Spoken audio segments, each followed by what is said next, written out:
Curtis, go ahead and start us off, please.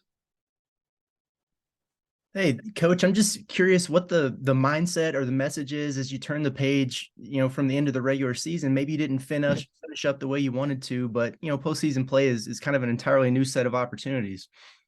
Yeah, I mean, I think as we look at obviously the way that we ended, we would have liked, we're so close at Alabama and you look at our schedule, Curtis, in league, and the 5 teams that we played twice, 4 of them are top 4 seeds in the SEC tournament, and Bama being 1, and A&M 2, and Kentucky 3, and Missouri 4, and so it was a difficult end of the season for sure. 4 of our last 6 games were against teams that are top 25 teams. But you're right, this is a second season for us. We should have excitement going into Nashville. Obviously, we lead today, and then when you look at our first opponent, Auburn, and you only have one opponent right now until you're able to advance, if you're fortunate enough to do that. But we're going to need several things from different guys. Defensively, Debo picked up 2 quick fouls in that Auburn game, one of them being a 4-point play to start the game. So we're going to need Debo to stay out of foul trouble. That'll be one thing going into the game, because he's so important to us from a defensive standpoint. And then when we look at experience in this tournament, Debo's pretty important, because he's the one guy that has experience in this tournament, and then Kamani's got a little as well. So both those guys, I think are going to have some importance in this postseason play. Yeah, you mentioned Auburn. I wanted to ask you about Broome. He's a guy that leads them in several statistical categories. Just what do you need to see from your front court to maybe come out ahead in that matchup? Yeah, well, first of all, Broome's, in my opinion, an all-league type player. He's a hard cover, and then you have to worry about their guards and their wing, guys like Flanagan at the wing. So they got a lot of offensive weapons that you try to game plan against. We need our front court to play better than what we've played of late. And so I've mentioned Kamani, because Kamani brings something to our team as far as experience goes. And obviously we know we have a young roster, and we know that we have a lot of guys that this will be their first experience in conference play. And how our front line plays out in this first game, not really sure. Obviously Kamani, the Mitchell twins, Graham, all those guys, how we defend Broome is still a work in progress. We had one practice yesterday where we looked at several different ways to guard both their up front guys, and then maybe trying to guard their backcourt a little bit differently as well. Bob? Hey, Eric, how you doing? Nice Good, sweatshirt. Hey, I wrote this down. When we talked to Kamai the other day, he said a couple of things. I'm not going to say, but he said March is when men come to play basketball. I was wondering, is that something you've talked about? What do you think about that? And kind of what does that mean to you in terms of, resetting and postseason runs and all that kind of stuff like you guys have had the last couple of years? Yeah, I think that, I think we were able to make runs, the last, 2 years, and even, quite frankly, even the year that it was shut down for the pandemic. I think that, I've talked about, us winning that first game in the tournament, and the confidence that Isaiah, Joe, and, Mason in his heart thought we were going to win that tournament. And, no one knows at all how that would play out, but that team was very confident as well at this point of the season. So I think with this team is, just again, with a lot of young guys, just getting them to understand that this is a new season. Going to come down to probably one possession in many of these games. You're watching the games in the other conference tournaments that have played out. There's been some incredibly exciting games, and Auburn's very well coached, and they got a lot of veterans. As I've looked at the experience on their roster, I mean, Flanagan, number 22, has played in these tournaments, and Chris Moore has, and Jasper and Green and Johnson. I mean, they got a lot of guys. Williams, who's an excellent scorer and rebounder at the power forward spot. So they have a lot of guys back that were in this tournament last year. So, we've got to understand from a preparation standpoint that Auburn does have more experience in this setting than we do.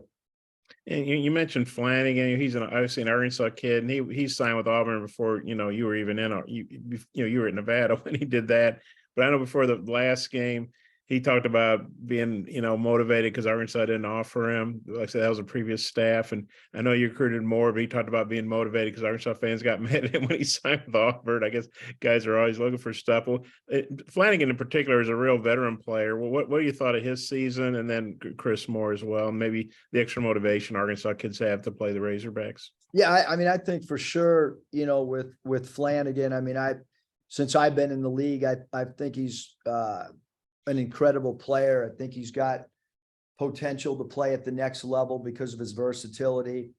He can make threes, and when he shoots, jump shots, he's one of those players that can elevate over people. There's not a lot of players that have the ability to rise up over you. And has also, got great dribble drive game as well. So, I mean, I think that Flanagan's one of the best players in the league, and Chris Moore is a relentless offensive rebounder and plays really hard and is an excellent defender.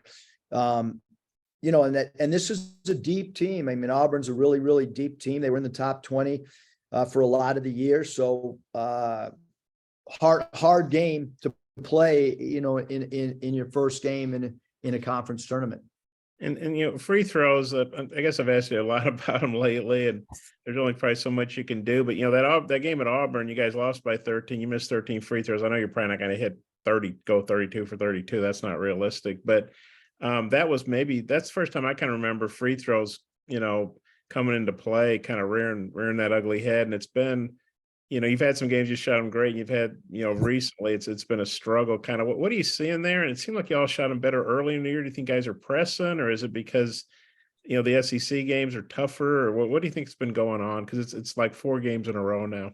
Yeah, I mean, I think with youth and inexperience, in the SEC play, I think maybe that's affected our free throw shooting and affected some closing in close games. But now everybody's got a full college season, under their belt, and everybody on our roster, even the transfers, have now played, a full SEC. And so now you go into the conference tournament, and you got, one game to focus on, and, we'll continue to work on free throw shooting and you want guys to step up to the line and have great confidence, because a lot of free throw shooting is confidence and blocking out, anything other than the ball and the rim. And so, we did some free throw shooting drills yesterday, and we'll continue to do them today. Okay, I might have a couple more, but I'll turn it back to Mike. Thanks, Eric. Scotty.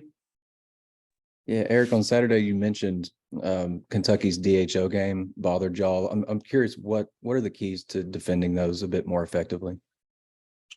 I think physicality, understanding, is the team trying to, shoot threes behind them, is the team trying to turn the corner. And that's the pick and roll game, the DHO game, that's everybody's dilemma every night. It's usually, point of emphasis: 1, pick and roll; 2, DHO game; 3, how are you playing post defense; 4, how are you dealing with screens, whether they're down screens, cross screens, or up screens. So those are kind of the 4 areas that as a staff and as a team, you've got to decide how you want to play different things. And just like in the pick and roll game, I mean, we'll go down, go through a plan A, go through a plan B, and then we'll ask guys like Devo, who's involved in much of that action. How do you feel most comfortable guarding this particular player in this game? And then we'll ask our bigs the same thing. So I think that, you know, we've done, I mean, defensively, we've been a pretty good team most of the year. You know, we've had some great defensive efforts, and then we've had some other efforts like the Kentucky game, maybe where we didn't defend as well as we need to win a game. Ricky, the last couple of days has landed on the AP and the coach's second team. What have been your thoughts on the year he's had, and what do you want to see from him, I guess, this postseason? Yeah, I mean, obviously third in the SEC in scoring, and you know, he basically doubled up his scoring and his assist totals from last year. So, you know, you would say that, you know, he transferred up maybe a little bit conference wise, but yet his stats doubled. So we've relied on him a lot. You know, he's come off the bench for us of late. He started for us. You know, we need him to play really, really well for us to play at our best, because again, anytime you have a player that's the third leading scorer in the conference, that's a heavy load to carry every single night. So we're going to need Ricky, now that we're in postseason play, to have good games for us. What have you thought about maybe the production that he's given you off the bench? I mean, I think until the Alabama game, he'd started every game, and then he started a lot more, and he'd been coming off the bench lately. What did you thought of maybe the way he's adjusted there? I think his adjustment's been phenomenal. I mean, Coach Ruda put in the group thread that we have amongst our staff, his what he's done over the last 5 games is his production actually went up slightly in a lot of areas. Having said that, as we continue to just try to figure out who we're going to start for Auburn, I mean, we could change the starting lineup.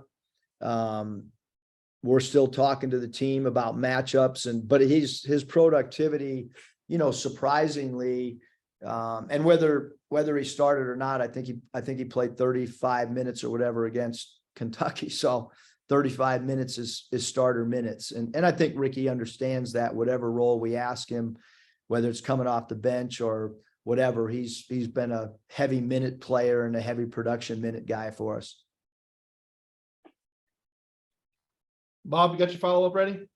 Oh yeah, always ready. Eric, looking at the box from the last game, Wendell Green had 19, I think. What do you think of him? And what about that game and just his season and the challenges he presents? Yeah, Green, I mean, you look at his stats at home, he's been so productive. And then he's had big games on the road as well. I mean, he's a guy that they have several players that can bust out for 20 plus games. And those guys in particular are, you know, Broom, Williams, Flanagan, Green, and Johnson. Those 4 players. There's not a lot of teams in any league that have 4 guys that can have 20 plus games. So all 4 of those guys on their roster are all capable of 20 plus nights. And Green, he's got deep range. He likes to take big shots with game on the line, and he can dribble drive as well. So that's what makes him a tough cover. Squeeze one more in. And you're one of those teams that have 4 guys, maybe more, that could score 20. But you know, kind of following up on what we've been talking a little bit about the second season. I mean, how do you feel? Because you've obviously had a lot of tournament experience in the Mountain West and now here in the SEC, and even when you were an assistant. So kind of how do you feel, you know, about the team? You know, how do you feel about these guys going in, and just where do you think the confidence level is with you, the staff, the players, everybody? Well, I mean, hopefully I'm always confident and have great belief in the team.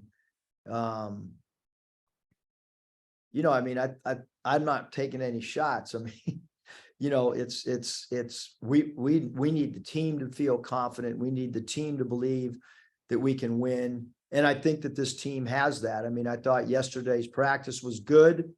I think they're looking forward to getting to Nashville and getting settled in and having an open shooting in the arena that we're going to play, because tomorrow will be the only time we won't get into that arena on Thursday. So, I mean, I'm hopeful and think that this team is excited to go play again. But you know, we have we have an opponent that's going to be excited too. And that's what makes these games so competitive. Sure, everybody on Auburn's excited as well. And that's the mentality that everybody should have. How many polos are you packing? As many as their potential games could be. Okay. Do you pack or does Danielle pack for you? I packed, I asked her to fold the polos, but I had to do them myself today for whatever reason. Maybe we needed to win one of those last 3 for her to pack for me. Okay. I'm sure you do an Thanks, excellent Coach. job. Appreciate your time. Thanks, you guys.